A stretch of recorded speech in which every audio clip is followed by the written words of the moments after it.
Hey, YouTubers, right Wait, here. it's not. Did it start? Is. Oh, it doesn't have the 3, 2, 1 thing. No. Sorry. We're using my computer this time. Yeah. So hi. Starfire here. Starfire. Today we'll be talking about Supernatural Season 10, Episode 5. 200th episode! Woohoo! It was an episode. I thought that it was interesting. I enjoyed it for the most part. I actually rewatched it last night and I was like, okay, this is pretty good. But because the first time I missed some stuff. But what our favorite part was the ending when they did the slow version of Carry On My Wayward Son. Oh my gosh, I'm still singing it. We thought that was amazing. It's like the best part. It was so beautiful. I had the feels all over. I had the feels. Yeah, it was great. And it takes a lot to give her the feels. It does.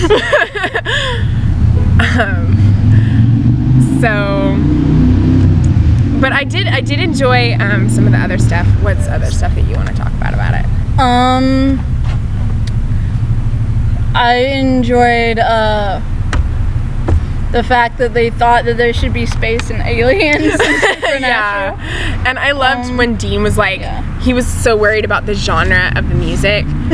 And he's like, it's supposed to be classic rock, you know? And Sam, and they're like, well, we do have a cover of Carry On My Wayward Son in the second act. And Sam is like, really? And then the girl and Dean are both like, it's a classic! I mean, come on, Sam, how can you not like that? Right. That's awesome. Who knows? And I also liked at the beginning when they had like the classic Dean working on his car with the grease on him and then the coffee, and they were playing a classic rock song. Yeah. Which I recognize to be Sundown by Gordon Lightfoot, for those of you who know who he is. He's a 70s like folk singer. He had some good songs like Carefree Highway and stuff like that. Interesting. Yeah, so I thought that was cool. Yeah. And I liked the fact that when they told them that they were really Sam and Dean, the girls didn't believe them. Right? They're like, yeah, okay. You're too old to be Sam and Dean. It's like... And that, like, when Dean, like, said, I'll tell you what really happened. I'll tell you what happened after. Yeah, he's like, I have a friend who gave us the unpublished books. And he's like, okay, so this is what happened here and this season. And he explained, like, everything. Everything, yeah.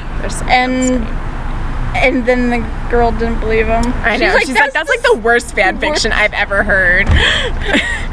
And he's like, huh? Yeah. Because worse wouldn't be putting the boys who live on Earth in outer space. No offense if you guys do that. I mean, hey, your own interpretations are your own interpretations. Yeah. But yeah. There's a reason I don't read supernatural fanfiction. Exactly. And then when they were standing really close and he's like, subtext, just like reasons. He's like, you do know they're brothers, right? Yeah. And reasons? Yep. That was her excuse. Reasons. He's like, you can't have subtext without sex. And then I love how Jensen looks at the camera like, oh my god. Yeah. Yeah. And then he's like, shouldn't it be, and then Sam is all, shouldn't it be Destiel? Destiel. Because they said Destiel, and he's like, shouldn't it be Destiel because it's Dean and Castiel, not Destiel? Well, what about Samstiel? And he's like, Sestiel. Samstiel? And I'm like, that's because you have no chemistry with him. And then at the end of that scene, he's like, Castine, shut your face, get in the car. Yeah. I'm like, I love you. Oh. Yep. He will not have any of that. Right. He's not there for that. No.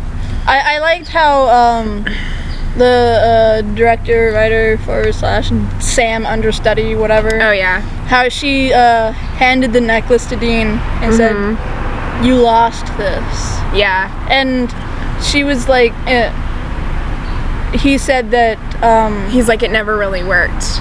I don't need a necklace to... What the heck? I don't know. He said that I don't need a necklace to tell me how I feel about my brother. Yeah. And I'm like, okay, you don't want any subtext there, but you just gave her loads. Yeah.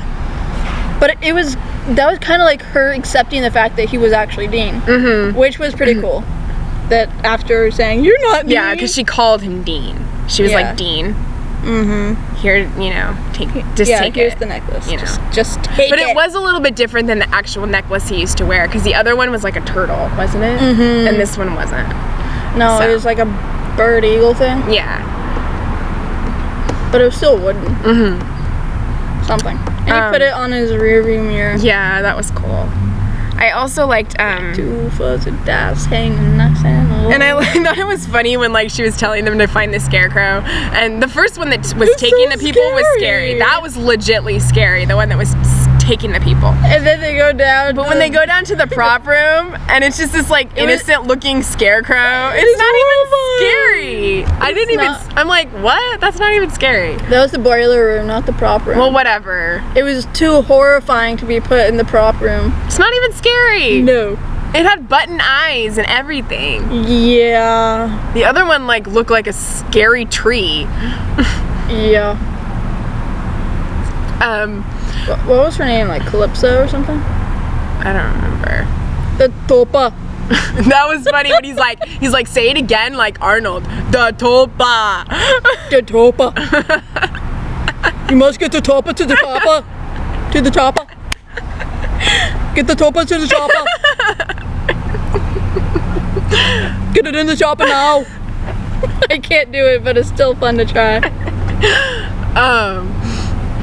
Yeah, and I thought it, you know, I liked how when they were gonna put the show on, he's like, okay, you know, just do the best interpretation that you can do, you know, with her interpretation. And then I love when he quoted Rent. He's like, there's no other road, no other way, no day but today. And the girl's like, did he just quote Rent? I was waiting for him to go back into his brave speech. His Braveheart. I thought that was so funny. I'm like, oh my gosh, Dean quoted Rent. Yeah, he was giving an inspiring speech, an inspiring whatever. So I was like, when's the Braveheart thing gonna come back in? He's gotta quote Braveheart and then his Rent. Well, Rent is inspiring too, though. No day but today. That's how it goes. I haven't seen it. That's how the song goes. Don't care to see it. It's pretty good. Okay, and so I loved when they were watching the performance of Carry On, My Wayward Son. Dean almost cried. How you could see that, like, it really was affecting them. Yeah. Like, you know, they weren't happy with a lot of what was going on in the interpretation, but that, like, really touched them. Yeah. Like, I loved how the song, okay, this is what I've been talking about all day.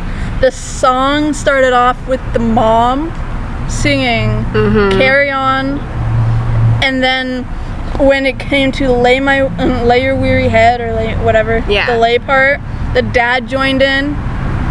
And then after that, when it got to Don't You Cry No More? No. Oh. After Don't You Cry No More, and it got to the little break.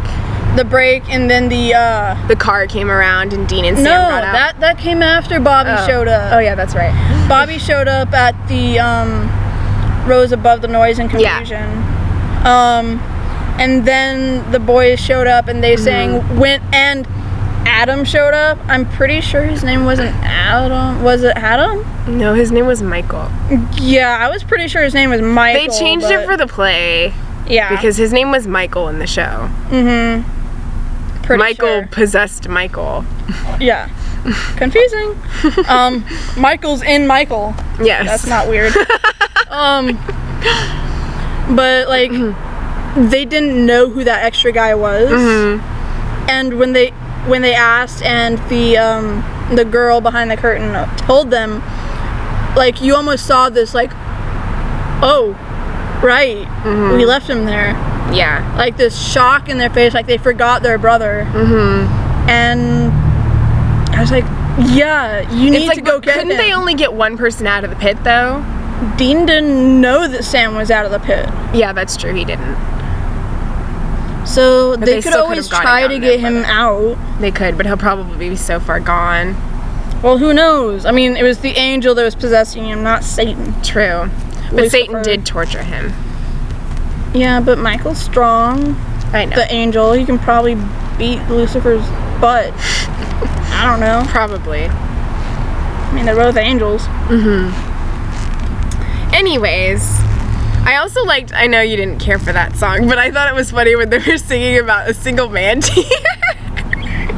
That was like trending on Twitter. It was like hashtag a single man tear. I'm like, what the heck? Because like Misha Collins was all tweeting it with the hashtag, and I'm all, oh my gosh. Yeah. But yeah, I thought the girl that played Cass was like really good. Yeah. She had a really good voice, and she just pulled it off really well, I think. Yeah, that whole scene where she was like, so I'll just wait right here then. That was so classic, that line in the show. And then she started singing about waiting right here. And I'm like, so Cass. Yes. So Cass. He would totally sing that. I'm not used to sitting on this side of the... I know, it's weird. It is weird. I have to adjust where I have to reach over here instead of... It's okay.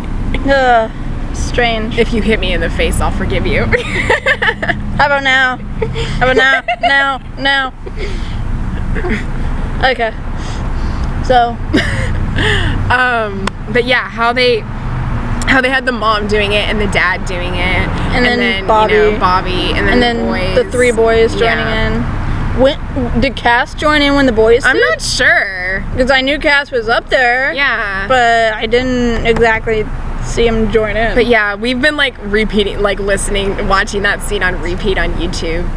Yeah, I'm pretty obsessed with it. We loved that part. That was like so beautiful. We sang it on the shuttle bus between campuses. That's what really made it all worthwhile for me. I mean, the episode itself was fun, but that's like that last part of it when they sang that was what made it so special.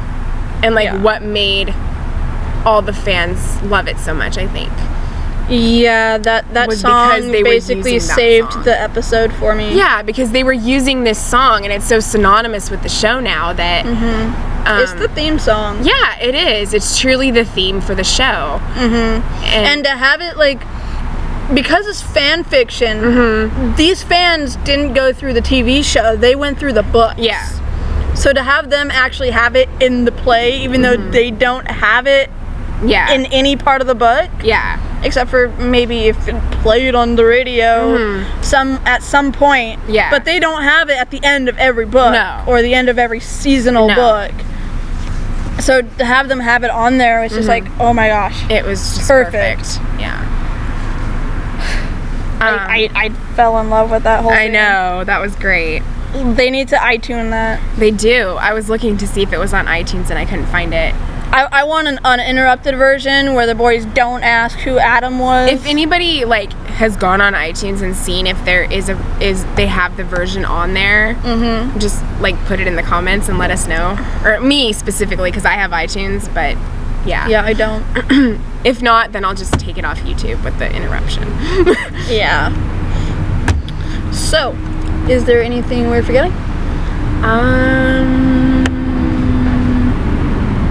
So unless you want to talk more about how they felt when they were watching the scene, but we kind of covered the Dean almost when cried. He was like, I loved when Sam, before the song started, when Sam was trying to tell him that, you know, we need to just do this together, and then the girls came in and were saying that monologue, and he's like, what she said, you know. And Dean was like, yeah, like he shook his head, yes. He closed his eyes like, I'm accepting. Yeah. And I felt like they were both just kind of accepting it at the end because the song was so meaningful to not only everyone else, but to them too. Yeah, like I think they caught on to the symbolism of having the parents sing first and the exact words that were being used to what the parents were singing. Yeah, like to finally be like accept and be at peace with the fact that they're gone. Yeah. and to just move on and live their lives. Yeah. And do what they're supposed to do. Yeah. So. Which, as like probably any fan, like, you'd like to imagine that that's real and that's happening because you want those people to exist, even though you don't want that world to be real. Yeah. But to be able to like give them that sense of hope, even though they're fictional characters, but you imagine they're real, that's what makes you a fan. Yeah, exactly. Like, these actors make the characters real by portraying them. Yeah. And so you follow their lives. We've followed their lives for 10 seasons. Yeah. You know, we live vicariously through them a lot of the time. And so to see that all come together in a whole production was really impressive and really cool to see. Yeah. Like, I mean, even though it wasn't a weird, different interpretation, it was still her interpretation. Yeah. And, you know, we all have our own. Yeah, and she wanted to put on this play because she loved the story so much. So. Yeah. So. Yeah. Okay, for the next few moments, we'll be talking about the promo. So, yeah. When I do this, that means the They're promo's over. Promo talk. Okay, so start promo talking. 3, 2, 1, go. What the F was that thing? Seriously. What even was that? No idea. I'm like, what, are we gonna do Clue next? I'm like, what next the episode? hell is happening? Oh, I know who did it. And they're acting like Dean and Miss Sam are all Peacock. confused about it. It's like, okay, well, maybe they would be confused if it's Clue, but like, why go there? Why do that? It's a freaking game, you know? It was Peacock in the conservatory with the candlestick. I mean, I don't know. Maybe I'm like overanalyzing it too much, but it just looked really weird. Yeah, I didn't understand it. No, me at neither. all. I was like, okay. Like, we just had a funky episode that just ended, so my mind went straight to the game board Clue. Exactly. I'm like, wait, what? Yeah, like, I texted her, I'm like, Clue? I was like, what the heck is that promo? What is that? I don't. I have no words. No, I can't express. I can't get it. I don't know. I hope that like the episodes still remain good, because the 200th, like, you know, it's kind of hard to top that. I thought they were gonna have Becky in it. Me too. What the heck, Becky? Yeah. Becky wasn't in the 200. She wasn't. No. And like in the description they said that Becky put it together, and it's like, no, it was that other girl who went to that school. Yeah. So the description thingy was wrong. Yes. Wrong. But it was a musical-based episode. Yeah. That one song is the only good thing about that. She was embarrassed to be a fan. I was. I did like how Dean was like, what are they doing? And then she's like, it's called hugging. And then she's like, it's not in the play. They're just a couple in real life. And he's like, oh. I'm like, if it was in the play, I wouldn't care. Yeah. They need to hug out their problems, Dean and Cass. They need to hug it out. They do, and they do hug sometimes. Yeah. Those rare moments when they do hug. Yeah. Okay, so I think that covers everything. Okay. So, until next Wednesday, and catch us on Monday for the 2-hour special For Once Upon a Time. Yeah, so catch our Monday review of that. She's really excited. I am. I'm like, awesome. But she's like, yee! So, yeah. Until then, carry on. My wayward son. You